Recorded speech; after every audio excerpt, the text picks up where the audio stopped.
تو جس عنوان پر میں گفتگو اب کرنا چاہ رہا ہوں وہ ہے کہ ذخیرہ حدیث میں بہترین انسان کون ہے۔ ایک تو یہ ہے کہ ہم کسی کو کہیں کہ فلاں انسان سب سے بہتر ہے، اور ایک یہ ہے کہ آپ کہیں فلاں انسان سب سے بہتر ہے، اور ایک یہ ہے کہ جسے امام الانبیاء سرکار دو عالم تاجدار مدینہ حضرت محمد مصطفیٰ صلی اللہ علیہ وسلم فرمائیں کہ یہ انسان سب سے بہترین انسان ہے۔ تو میں ذخیرہ حدیث میں تلاش کرتا رہا ایسے بہترین انسان کون ہے، تو 12 افراد ایسے ہیں نگاہ نبوت میں جنہیں سب سے بہتر انسان کہا گیا ہے۔ ان میں سب سے پہلا انسان کون ہے کہ جس کے بارے میں رسول اللہ صلی اللہ علیہ وسلم نے فرمایا کہ یہ سب سے بہترین انسان ہے؟ تو صحیح بخاری کی روایت ہے، آپ صلی اللہ علیہ وسلم نے فرمایا خیرکم من تعلم القرآن وعلمہ، سب سے بہترین انسان تم میں سے وہ ہے جو قرآن کریم سیکھے اور لوگوں کو سکھائے۔ تو آپ صلی اللہ علیہ وسلم نے بہترین انسان اسے قرار دیا جو قرآن کریم کو سیکھتا ہے اور لوگوں کو سکھاتا ہے۔ حضرات صحابہ اور سلف میں یہی معمول تھا، قرآن کے ساتھ ان کا ایک والہانہ تعلق تھا، قرآن کریم کے ساتھ انہیں ایک شغف تھا۔ اللہ تعالیٰ نے انسان کو جو عزت اور بلندی دی ہے وہ قرآن کے ساتھ ہے۔ جو قرآن کریم کو سینے سے لگائے تو اللہ انہیں بلندی دیتا ہے، اور جو قرآن کو چھوڑ دے تو اللہ انہیں پستیوں میں گرا دیتا ہے۔ امام مسلم رحمۃ اللہ علیہ متوفہ 261 ہجری نے صحیح مسلم میں روایت نقل کی ہے، حضرت عمر رضی اللہ تعالیٰ عنہ کے دور خلافت میں انہوں نے نافع بن عبد الحارث کو مکہ کا گورنر بنایا تھا۔ ایک دفعہ ایسا ہوا کہ حضرت عمر کی ان سے ملاقات عصفان مقام پر ہوئی۔ حضرت عمر نے ان سے فرمایا کہ میں نے تو تمہیں گورنر بنایا تھا، تم یہاں کیا کر رہے ہو؟ تو انہوں نے فرمایا حضرت میں نے وہاں پر ایک شخص کو اپنا نائب بنایا۔ حضرت عمر نے پوچھا تم نے کس کو نائب بنایا ہے؟ تو انہوں نے فرمایا ابن ابزہ کو میں نے نائب بنایا۔ حضرت عمر نے فرمایا ابن ابزہ کون ہے؟ نافع بن عبد الحارث نے فرمایا وہ میرے آزاد کردہ غلاموں میں سے ایک غلام ہے۔ حضرت عمر رضی اللہ تعالیٰ عنہ نے فرمایا آپ نے غلام کو مکہ میں اپنا نائب بنا دیا؟ انہوں نے آگے سے جواب دیا کہ میں نے اس لیے نائب بنایا کہ انہ قارئ لکتاب اللہ وعالم بالفرائض، وہ قرآن کریم کے بہترین قاری ہیں اور شریعت کے احکامات کو جاننے والے۔ حضرت عمر نے فرمایا تم نے پھر بالکل ٹھیک کیا ہے، اس لیے کہ رسول اللہ صلی اللہ علیہ وسلم نے فرمایا ان اللہ یرفع بہذا الکتاب اقواما ویضع بہ آخرین، کہ اللہ رب العزت قرآن کریم کے ذریعے بہت سے لوگوں کو بلندیاں عطا فرماتا ہے، اور جو قرآن کو چھوڑ دیں تو اللہ انہیں پستیوں میں گرا دیتا ہے۔ تو پہلا خوش نصیب انسان کہ جو نگاہ نبوت میں سب سے بہترین ہے وہ ہے کہ جو قرآن کریم سیکھے اور سکھائے۔ تو اس حدیث میں بھی آپ صلی اللہ علیہ وسلم نے فرمایا کہ جو قرآن کریم کو سینے سے لگائے گا اللہ انہیں بلندیاں عطا فرما دے گا، اور جو قرآن کو چھوڑ دے اللہ انہیں پستیوں میں گرا دے گا۔ قرآن کریم کے ساتھ جب تعلق ہوتا ہے تو اللہ رب العزت اس موقع پر خاص طور پر اپنی سکینہ کو نازل فرماتے۔ امام بخاری رحمہ اللہ متوفہ 256 ہجری نے صحیح بخاری کتاب فضائل القرآن باب نزول السکینۃ عند قراءۃ القرآن کے تحت ایک روایت نقل فرمایا کہ حضرت اسید بن حضیر رضی اللہ تعالیٰ عنہ، یہ صحابی رسول ہے، ایک موقع پر یہ رات کو تہجد کی نماز پڑھ رہے تھے اور قرآن کریم کی تلاوت کر رہے تھے۔ تو اچانک ایسا ہوا کہ ان کا جو بیٹا سو رہا تھا اس کے قریب گھوڑا بدکنے لگا۔ اب یہ تلاوت اور کرتے گھوڑا اور بدکتا، تلاوت جاری تھی گھوڑا اور بدک رہا تھا، قریب تھا کہ یہ ان کے بیٹے کو کہیں رون نہ ڈالے۔ تو انہوں نے اپنی نماز کو مختصر کر دیا، نماز ختم کی، اپنے بیٹے کو ذرا دور کیا، گھوڑے کو باندھا۔ اچانک جو اوپر آسمان کی طرف نگاہ ڈالی تو کیا دیکھا کہ سارا آسمان ایک روشن ہے، روشنی ہی روشنی نظر آ رہی ہے، خوبصورتی ہی خوبصورتی ہے۔ صبح آئے تو آپ صلی اللہ علیہ وسلم کو یہ واقعہ سنایا۔ حضور نے فرمایا کہ اسید تم اپنی تلاوت کو جاری رکھتے، تم نے کیوں تلاوت کو روک دیا؟ فرمایا رسول اللہ مجھے یہ ڈر ہوا کہیں گھوڑا میرے بیٹے کو رون نہ ڈالے۔ آپ صلی اللہ علیہ وسلم نے فرمایا یہ جو تم نے دیکھا تھا تمہیں معلوم ہے یہ کیا ہے؟ فرمایا کہ یہ فرشتے اترے تھے جب تم تلاوت کر رہے تھے، سکینہ کا نزول تھا، اگر تم اپنی تلاوت کو جاری رکھتے تو صبح کے وقت مدینہ کے لوگ بھی ان کو دیکھتے اور فرشتے ان پر بھی مخفی نہ ہوتے۔ تو اس حدیث سے اندازہ کیجئے جب قرآن کریم کی تلاوت ہوتی ہے تو اللہ رب العزت کی خصوصی سکینہ نازل ہوتی ہے۔ اس لیے حضرات صحابہ اور سلف کا قرآن کے ساتھ بڑا تعلق رہا۔ اس امت میں ایسے لوگ آئے ہیں کہ جنہوں نے ایک رکعت میں پورا قرآن کریم تلاوت کیا، 2 صحابہ میں، 2 تابعین میں۔ صحابہ میں حضرت عثمان بن عفان اور نمبر 2 حضرت تمیم داری رضی اللہ تعالیٰ عنہ۔ تابعین میں حضرت سعید بن جبیر اور حضرت امام اعظم ابو حنیفہ رحمہ اللہ۔ یہ 4 اس امت کے وہ انسان ہیں جنہوں نے ایک رکعت میں پورا قرآن کریم تلاوت کیا۔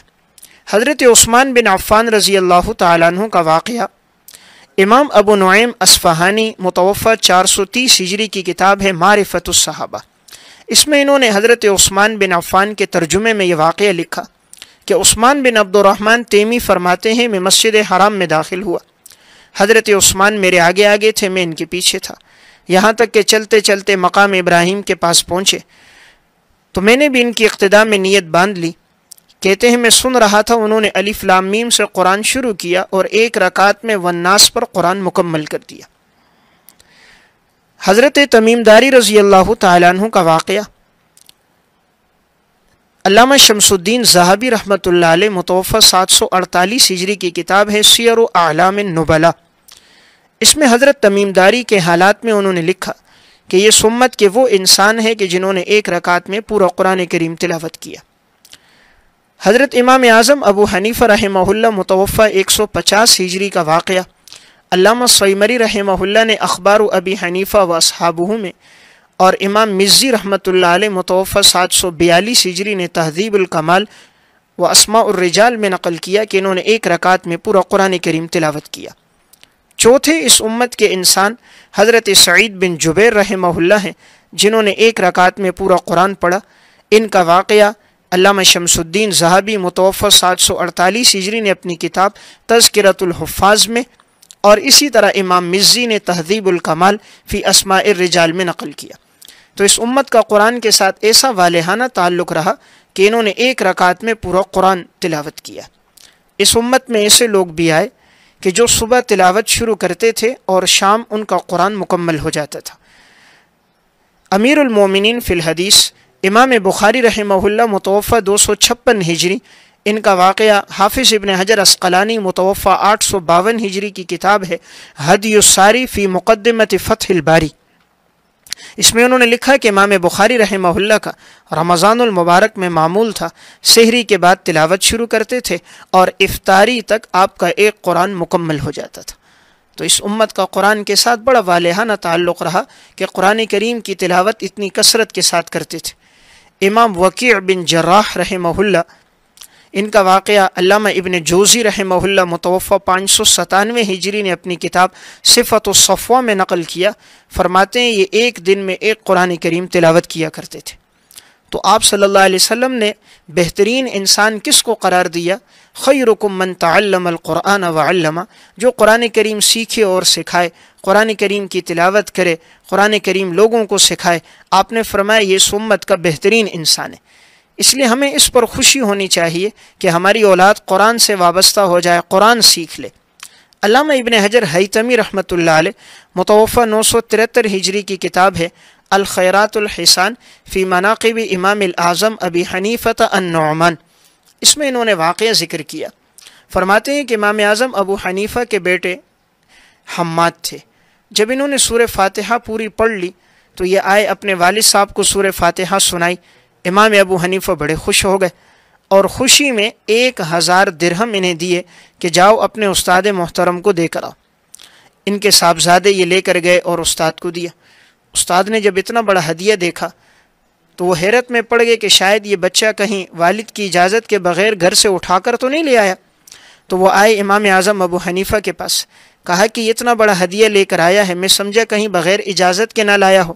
حضرت امام صاحب رحمۃ اللہ علیہ مسکرا گئے، فرمایا کہ تم نے میرے صاحبزادے کو سورہ فاتحہ سکھائی تو مجھے خوشی ہوئی، میرے پاس اس سے زیادہ رقم موجود نہیں تھی گھر میں، ورنہ میں تمہیں اس سے زیادہ ہدیہ دے دیتا، کہ یہ میری خوشی ہے کہ میرے بیٹے نے آج الحمدللہ سورہ فاتحہ پڑھ لی۔ تو ہمیں خوشی ہونی چاہیے اس پر کہ ہماری اولاد قرآن کریم سے وابستہ ہو جائے۔ تو میں عرض کر رہا تھا، نگاہ نبوت کا بہترین انسان وہ ہے کہ جس کا قرآن کریم کے ساتھ ایک والہانہ تعلق ہو، قرآن کے ساتھ اسے محبت ہو، اس کا اٹھنا بیٹھنا، اس کا چلنا پھرنا قرآن کریم کے ساتھ ہو۔ اس امت میں جس طرح مردوں میں قرآن کے ساتھ ایک والہانہ تعلق رہا، خواتین کا بھی تعلق رہا۔ حضرت شیخ الحدیث مولانا محمد زکریا رحمہ اللہ متوفہ 1402 ہجری، ان کی ایک کتاب ہے آپ بیتی، اس میں انہوں نے واقعہ لکھا ہے۔ اسی طرح مولانا ابو الحسن ندوی رحمۃ اللہ علیہ کی ایک کتاب ہے مولانا محمد الیاس اور ان کی دینی دعوت، اس میں بھی یہ واقعہ موجود ہے۔ حضرت شیخ الحدیث صاحب فرماتے ہیں کہ میری دادی محترمہ قرآن کی حافظہ تھی، اور ان کا معمول تھا رمضان المبارک میں یومیہ ایک قرآن اور 10 سپارے، 40 سپارے یہ خاتون یومیہ پڑھا کرتی تھی۔ گھر کا کام کاج بھی ہو رہا ہے، زبان سے تلاوت بھی ہو رہی ہے، تو قرآن کے ساتھ ایسا ان کا تعلق تھا، ہاتھوں سے کام کاج ہے، زبان سے تلاوت ہے، اور جب کھانا پکا رہی ہوتی تھی تو ہاتھوں سے کھانا پکتا تھا، زبان پہ تلاوت ہوتی تھی، اس لیے کھانے میں وہ ذائقہ تھا کہ وہ ذائقہ دوبارہ نہ چکھا گیا۔ تو اللہ تعالیٰ نے جو کھانے میں ذائقہ رکھا ہے وہ پکوان کے مثالوں سے نہیں ہے۔ کھانے میں ذائقہ تب ہے جب کوئی خاتون باوضو ہو کر تلاوت کرتے ہوئے سر پہ دوپٹہ ڈال کے پکاتی ہے تو اللہ رب العزت اس کھانے میں لذت ڈال دیتا ہے۔ یہی وہ خاتون ہے کہ ان کے صاحبزادے ہیں مولانا محمد الیاس صاحب رحمۃ اللہ علیہ، جو تبلیغی جماعت کے بانی ہیں۔ اللہ تعالیٰ نے اس گھرانے سے اگر دین کا بہت بڑا کام لیا ہے تو پیچھے اس خاتون کا ہمیں کردار نظر آتا ہے۔ اور مولانا محمد الیاس صاحب اور شیخ الحدیث مولانا محمد زکریا صاحب کے والد مولانا محمد یحییٰ رحمہ اللہ، یہ دونوں آپس میں بھائی تھے۔ حضرت شیخ الحدیث صاحب مولانا محمد الیاس صاحب کے بھتیجے ہیں۔ حضرت شیخ الحدیث صاحب نقل فرماتے ہیں کہ میری دادی محترمہ جب میرے والد مولانا محمد یحییٰ کو دودھ پلاتی تھیں تو باوضو ہو کر قبلہ رخ ہو کر تلاوت کرتے ہوئے دودھ پلاتی تھیں۔ اس کا اثر یہ ہوا کہ میرے والد نے ماں کی گود میں سن سن کے قرآن کا ایک حصہ انہیں حفظ ہو گیا۔ تو ایک وقت تھا ماں کی گود میں بچے قرآن کریم یاد کیا کرتے تھے، لیکن آج افسوس کی بات کہ ماں کی گود میں بچے فلمی ڈائیلاگ اور گانے یاد کر رہے ہیں۔ تو اسلاف کی مائیں فخر اس پہ کرتی تھیں، دیکھو تو صحیح میرے بچوں کو کتنا قرآن حفظ ہے، احادیث کے ساتھ ان کا کیسا والہانہ تعلق ہے۔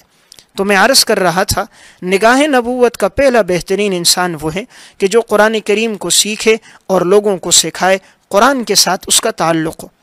امام نووی رحمۃ اللہ علیہ متوفہ 676 ہجری نے صحیح مسلم کی شرح لکھی، المنہاج فی شرح صحیح مسلم ابن الحجاج۔ اس میں جب سند میں ایک راوی کا نام آیا امام ابو بکر بن عیاش رحمۃ اللہ علیہ متوفہ 194 ہجری، تو انہوں نے ایک واقعہ ذکر کیا ان کے حالات میں۔ فرماتے امام ابو بکر بن عیاش رحمہ اللہ کے انتقال کا وقت جب قریب تھا، ان کی صاحبزادی ان کی قریب بیٹھی رو رہی تھی، تو انہوں نے فرمایا بیٹی تم کیوں پریشان ہو؟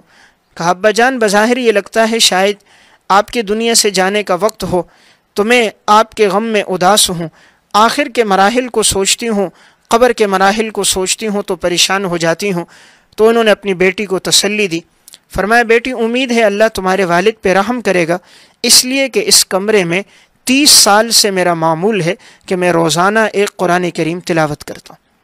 تو امام ابو بکر بن عیاش نے فرمایا کہ 30 سال سے میرا معمول ہے کہ میں اس کمرے میں ایک قرآن پڑھتا ہوں، اس لیے امید ہے اللہ تمہارے والد پہ رحم کرے گا۔ اور فرمایا اس کمرے میں کبھی خاص طور پہ اللہ کی نافرمانی نہ کرنا کہ یہ وہ جگہ ہے جس جگہ ساری زندگی میں تلاوت کرتا رہا۔ تو اس امت کا قرآن کے ساتھ بڑا ہی والہانہ تعلق رہا۔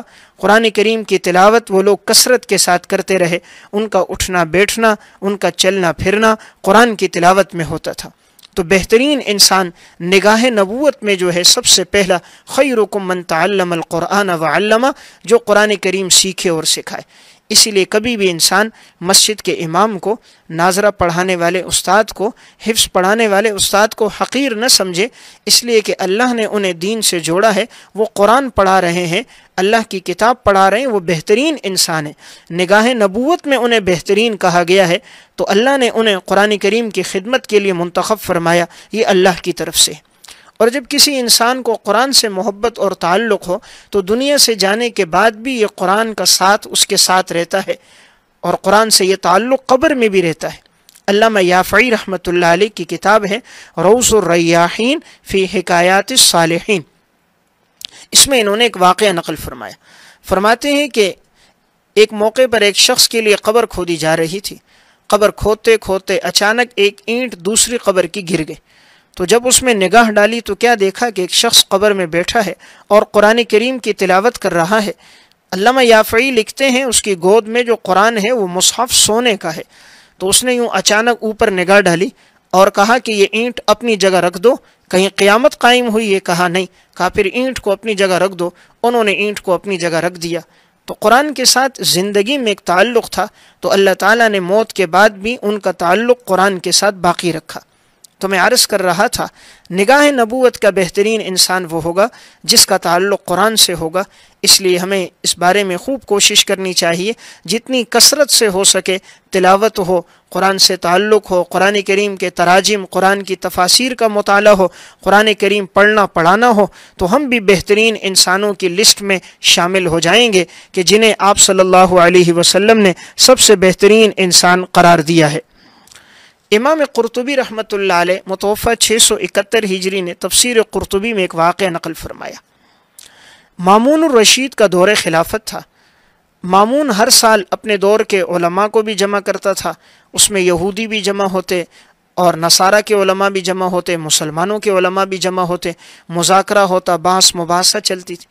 ایک دفعہ ایک یہودی عالم تھا، اس نے گفتگو کی، بڑی فصیح اور بلیغ گفتگو تھی. مامون اس کی گفتگو سے بڑا متاثر ہوا.